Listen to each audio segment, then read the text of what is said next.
Bonjour et bienvenue chers Alformers dans cette vidéo où l'on va pouvoir essayer ensemble de comprendre les différents vecteurs d'infection ou en d'autres termes la source d'où vont provenir les différents malwares qui infectent nos systèmes d'information ou nos systèmes informatiques de manière plus globale.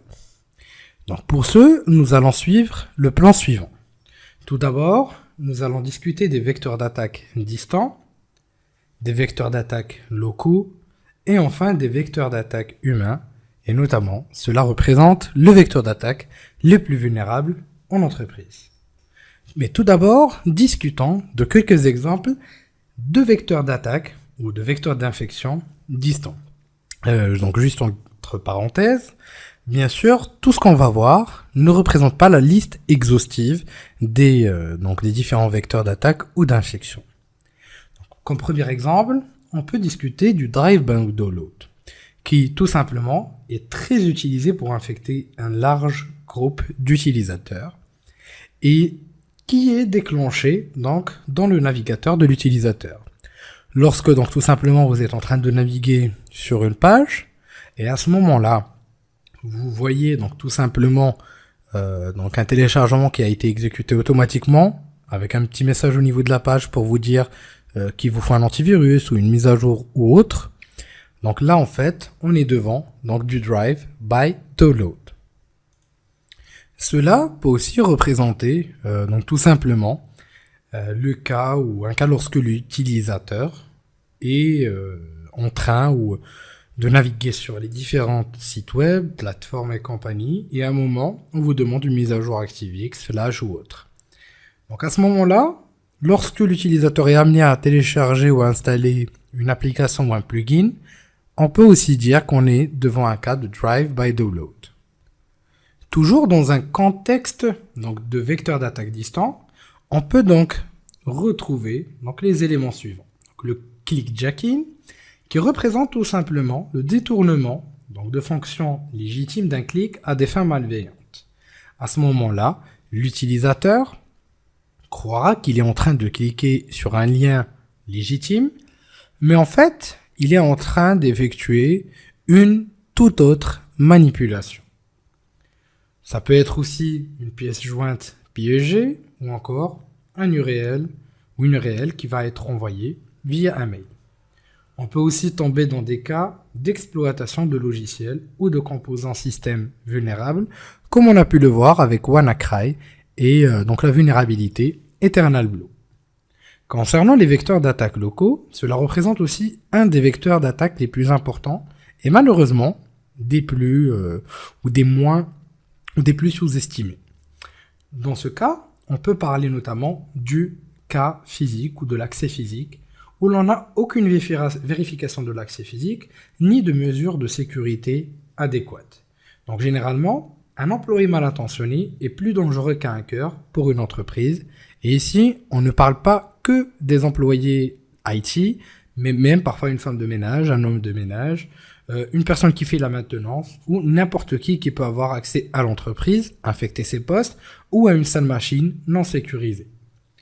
On peut aussi avoir le cas des supports amovibles infectés qui représentent un vecteur d'attaque ultime si la cible est isolée d'Internet. On a déjà vu ce cas avec la propagation du malware Stuxnet.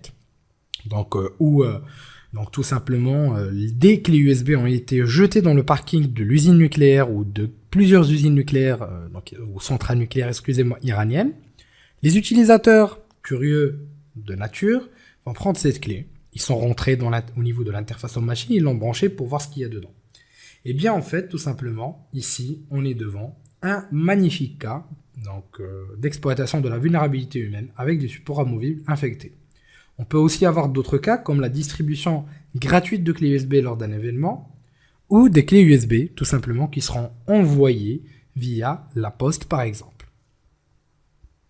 Toujours dans un contexte local, donc on a aussi les problématiques qu'on va retrouver au niveau des partages réseau intranet où tout simplement on a une découverte de partage réseau qui est active sans aucune sécurité, des échanges d'informations importantes où un attaquant, ou des informations de manière globale, excusez-moi, et donc où un attaquant peut exploiter des attaques par exemple de type man in the middle pour pouvoir donc par exemple injecter donc son malware au niveau des flux, ou tout simplement donc injecter son malware au niveau des différents partages réseau intranet pour pouvoir donc tout simplement infecter le maximum d'utilisateurs.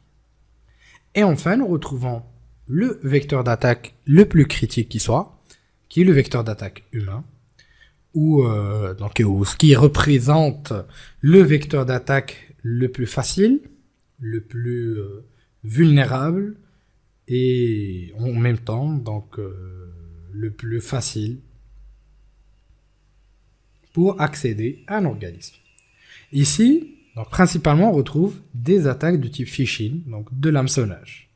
Donc, sous forme d'un email provenant d'une entité de confiance, par exemple, connue par la victime, ou encore, on peut avoir même parfois des attaques un petit peu plus structurées qui sont établies suite à une compromission donc d'un serveur mail, et ainsi de suite. On peut aussi avoir comme vecteur d'infection donc les réseaux sociaux comme Facebook et Twitter, les liens qui circulent un petit peu partout, et sans oublier le recueil d'informations, donc de reconnaissance. Si l'utilisateur partage assez d'informations privées sur les réseaux sociaux, eh bien en fait ici, ça va faciliter la tâche au hacker parce qu'il va pouvoir recueillir un maximum d'informations et donc de structurer son attaque au mieux pour qu'elle soit le plus efficace.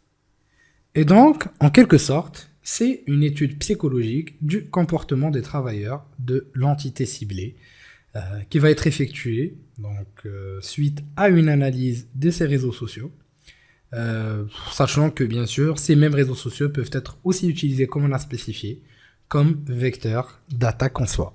Je vous dis merci de votre confiance et à la prochaine vidéo sur